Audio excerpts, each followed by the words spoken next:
All right, welcome to my very first Ignite. Today I'm going to be sharing with you my Blended Fame 2017 experiences and some of my takeaways. There's honestly too many to share in 5 minutes. So, my Blended Fame experience began about 9 days ago. I woke up on Wednesday and I kind of was thinking to myself, I wonder what this Blended Fame thing is going to be. I think we're going to do some math, probably some technology with that, but what's it really going to be like? So then we got started on Wednesday morning, and Ed put up our assignments, and I just zoomed in on number 5. Present an Ignite? What? No, that's something for math celebrities like at campus, not for me. But we got started on our activities, and once we made that tetrahedron, I was like, all right, we got this. So another name that I have come to think of FAME as is Extreme Makeover Math Class Edition. Every activity that we have participated, every discussion we've had has made me think about how am I going to make over my math classroom. So the Jetsons here presented exactly what I do not envision in making over my math classroom. I don't need these rows of seats with a robot in the front of the room working on a chalkboard.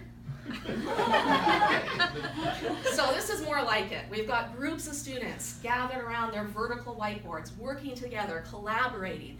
As they're working, they're glancing over their shoulder to see what other groups are doing. They're comparing their strategies, picking up on what other students might have picked up on in terms of constraint that they didn't. Again, not going to be my classroom. I really want computers coming in. I want to have that blended environment, but I do not want computer-student interaction taking the place of student-student interaction. So what I envision is something more like this. Groups of students gathered around the computer together, working on a problem, deepening their understanding of that problem through the computer. If I zoom back from this picture in my classroom, I'm likely to see another group of students working on the same problem in their vertical whiteboard.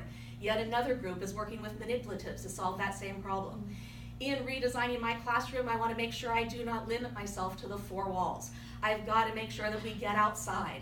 Learning takes space. We've got to take advantage of that space.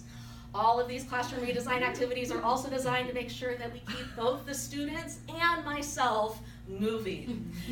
All right, so now I've redesigned the environment of my classroom, but that is not enough. I've also got to make over the mathematics. So here we go. What self-respecting 21st century 6th grader doesn't want to spend their math period talking about mullets, let alone pixie farts? I mean, come on, the conversation is rolling now. So we open up these questions. We start looking at questions that have multiple solutions. Students are not arguing about whether their solution is more precise than another solution. They're also trying to figure out how many reasonable solutions are there. And so the argument just continues. Then we take these problems where we remove some of the information. We open up the anticipation and the mathematical curiosity. What's that next figure going to look like? There's more than one possibility, so we've got arguing going on again. Once that arguing starts to die down, we show them what that figure 3 looks like. Then we ask a different question. How do you see it growing?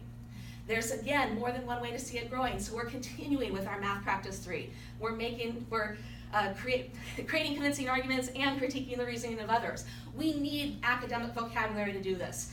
So we use things like Google Draw together with a Frayer template to create multiple representations of what the vocabulary means to each student. They share it with each other, and then they have even more representations. Another great tool for vocabulary development would be to use Google Slides. Multiple students putting in some information on the Google Slides so that we're continuing to build that vocabulary. In addition to vocabulary, we've got to have tools for making sense of the mathematics. So we've got our manipulatives, the physical tools, available to students whenever they want to use them. The algebra tiles, the pattern blocks, protractors, compasses, they're there if the students feel they need them. That's the making choice of the appropriate tools. We also need to get tools onto paper, so we have students creating and critiquing the use of different visuals on paper, both to make sense of problems, but also to create convincing written arguments. These tools are great in both ways. Then we go to our online tools. We have our online virtual manipulatives, but also moving from that augmentation into modification. We've got Desmos, GeoGebra, and of course Bootstrap to help us really dig into the structure of the mathematics and go further.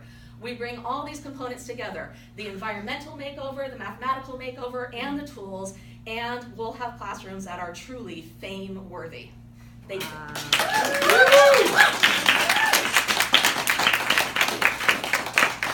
Commissioner